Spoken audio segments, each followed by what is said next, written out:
Olá, meus queridos alunos, tudo bem com vocês? E aí, as nossas videoaulas, está dando para vocês compreenderem direitinho os conteúdos repassados? Não se esqueçam, após assistirem, deixe seu comentário, ou mesmo com dúvidas, ou se vocês estiverem compreendendo direitinho, porque através dos comentários de vocês, podemos fazer uma breve revisão nas nossas videoconferências, ou mesmo uma revisão no nosso próximo vídeo aula, certo? E hoje daremos continuidade com o nosso capítulo 4, só que um pouco diferente. Sabe por quê? Porque hoje nós teremos revisão. Isso mesmo, revisão. Então, vamos lá. Lembram o que é discurso direto e discurso indireto? Vamos recapitular. Discurso direto é aquele na qual o narrador, ele simplesmente reproduz a fala do personagem. Do mesmo jeitinho que o personagem fala, ele simplesmente vai reproduzir. Só que tem um detalhe, tanto no discurso direto quanto no discurso indireto, nós temos a utilização dos verbos de elocução. E para que é que eles servem? Para que haja uma introdução na fala do personagem.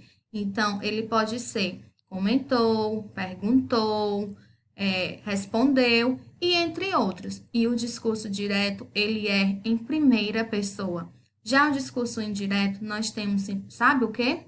A reprodução somente do conteúdo, porque o narrador, ele vai preferir a sua fala do que a fala do personagem.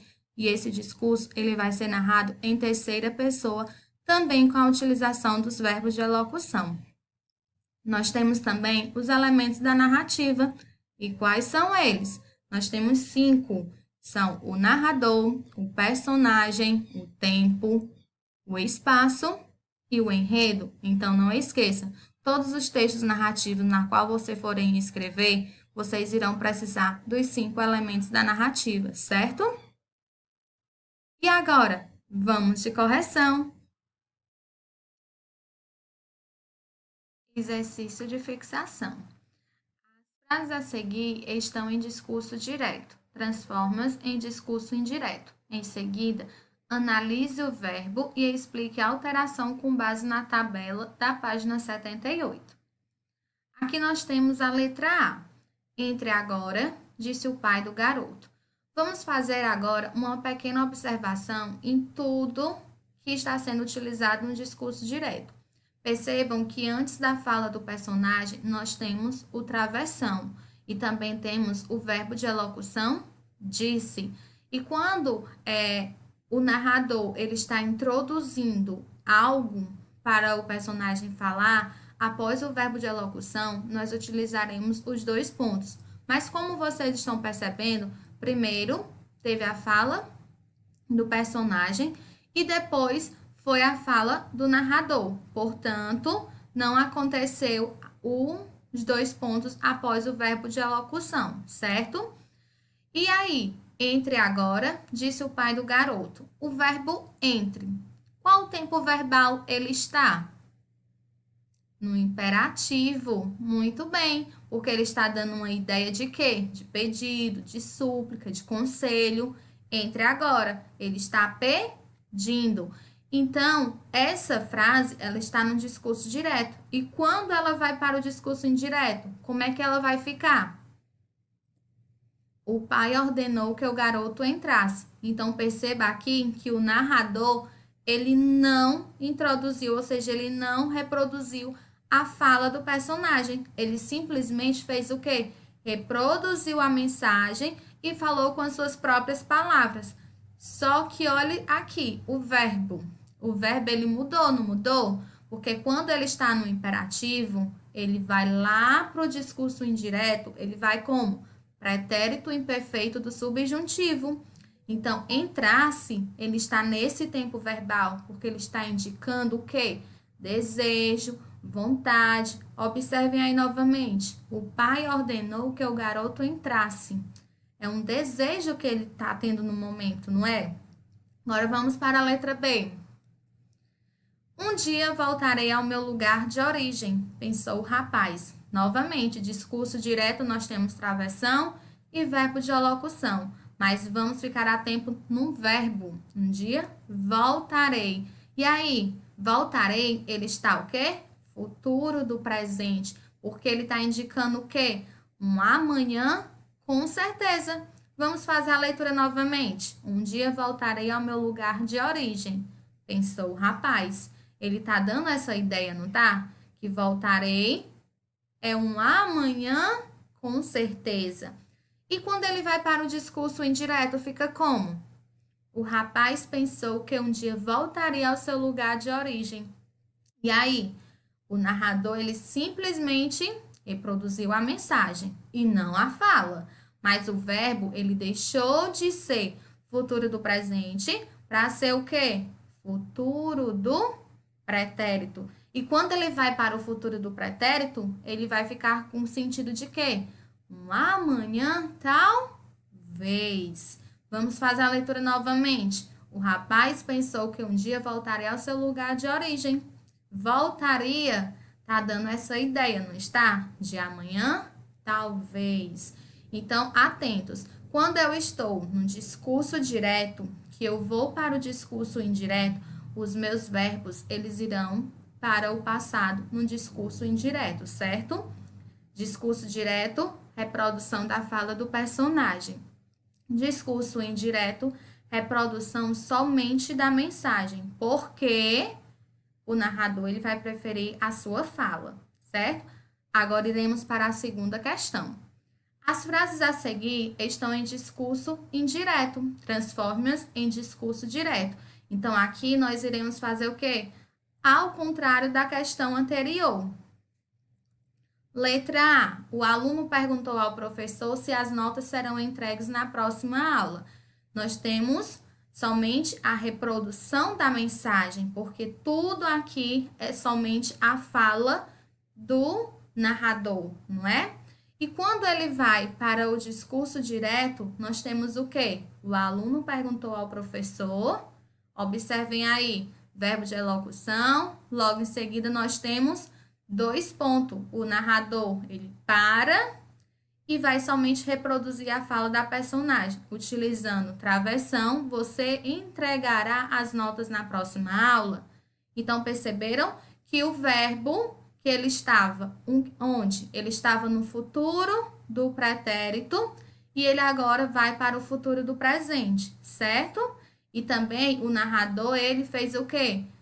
Reproduziu a fala do personagem. No discurso direto, ele faz essa reprodução, correto? Letra B. O professor respondeu que na próxima aula entregaria as notas. Então, aqui nós temos também somente reprodução do conteúdo. E quando ele vai para o discurso direto, tem o quê? O professor respondeu, verbo de elocução acompanhado de 2 pontos, porque o narrador, ele vai o quê? Reproduzir a fala do personagem, é tanto que nós utilizamos o travessão. Na próxima aula, entregarei as notas. E os verbos, como vocês perceberam, ele estava o quê? No futuro do pretérito, que era no passado, né? Porque o discurso indireto, ele vai dar essa ideia de passado. E já no discurso direto, os verbos, eles foram para onde? Para o futuro do presente, que é aquilo que vai ser amanhã, certeza, que é a ideia que o futuro do presente ele vai dar. E já aqui, recapitulando novamente, nós temos o quê? Discurso direto, reprodução da fala do personagem. Discurso indireto, reprodução somente do conteúdo, porque o narrador vai utilizar sua fala. E atenção no tempo verbal, quando você vai mudar de um discurso para o outro. Terceira questão. Classifique a frase. André disse que precisaria de tempo para pensar. Quanto ao tipo de discurso, em seguida justifique sua resposta, mencionando recursos característicos do discurso. E aí, quando eu falo, André disse que precisaria de tempo para pensar, será que eu tenho uma reprodução de fala do personagem? Não, não é? eu tenho simplesmente a reprodução da mensagem, do conteúdo, porque aqui eu tenho somente a fala do narrador. André disse que precisaria de tempo para pensar. Então, essa frase, ela está pertencendo ao discurso indireto. Por que que eu sei? Porque, primeiramente, não tem nenhuma pontuação indicando, ou seja, a reprodução da fala. Tem travessão? Não tem. Será que o narrador ele está reproduzindo a fala do personagem? Também não. Então, através dessas duas características, eu posso ter a minha certeza que não é um discurso direto, certo? Nem tem aquelas pontuações que a gente viu anteriormente e nem tem a reprodução da fala do personagem. A galerinha não podem esquecer, certo? Olha aqui o verbo precisaria. Precisaria está sendo o quê? Um amanhã? Talvez, porque ele está no futuro do pretérito. Então, mais uma dica. Quando formos fazer uma análise para saber se a nossa frase ela está sendo discurso direto ou discurso indireto, vamos também olhar o tempo verbal dos verbos, correto? Não podem esquecer. E temos aí discurso direto, que é o qual está referente à nossa frase. André disse que precisaria de tempo para pensar.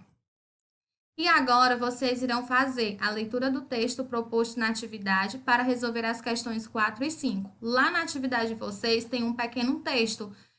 Por base dele, vocês irão responder as próximas questões. Façam a leitura. Aguardarei 5 minutinhos. E aí, galerinha, após a leitura, nós iremos dar continuidade nas nossas questões. Quais foram os verbos de elocução usados no trecho? Utilizamos continuava, respondeu, explicou e se animou. É possível perceber uma mudança no comportamento das personagens no trecho selecionado? Em que momento isso acontece? Explique. Observem só. Nesse trecho, nós podemos perceber que aconteceu sim uma mudança. Após a afirmação de Mané Faustino, essa pesca não tem graça, bom é no mar. Quando vocês forem, vão ver só. Logo, Bino se anima. O porquê que aconteceu essa mudança? Porque através desse diálogo, aconteceu o quê? Um tom de curiosidade, não foi? Então, esse diálogo, ele deu essa ideia de curiosidade. Então, a resposta será... É possível sim uma mudança e ainda aconteceu um tom de curiosidade. Só, galerinha, que vocês não podem sair agora, porque aguardem, terá mais uma surpresinha para vocês. Fiquem atentos.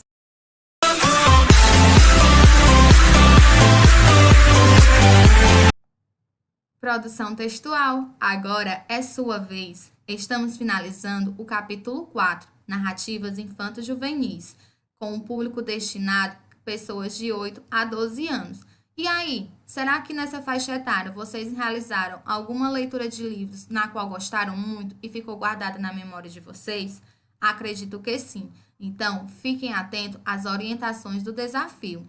O desafio é o seguinte: vocês irão postar nas redes sociais ou de vocês ou dos seus pais o seguinte: irão fazer uma tela na qual colocarão um livro, que é o livro que vocês gostaram, com a seguinte descrição: gênero textual, narrativas infanto-juvenis, o seu nome e a série e uma pequena descrição. Mas não esqueçam, tá? De marcar a instituição Sei em Alegria do Saber e também a professora Jéssica. Estarei aguardando todas as suas postagens. Ah, e não esqueça, todas as orientações, elas estarão sempre disponíveis, tanto no Edu3 quanto no Google Sala de Aula. E qualquer dúvida, me procure que estarei sempre à disposição para esclarecimentos. Lembrando, faça o seu acesso ao SAS, tanto para vídeos, videoaulas, quanto para algumas atividades. Ah, e o Eureka também. Beijinhos e obrigada pela atenção e até a próxima aula. Sei a alegria do Saber, Education e o Grades.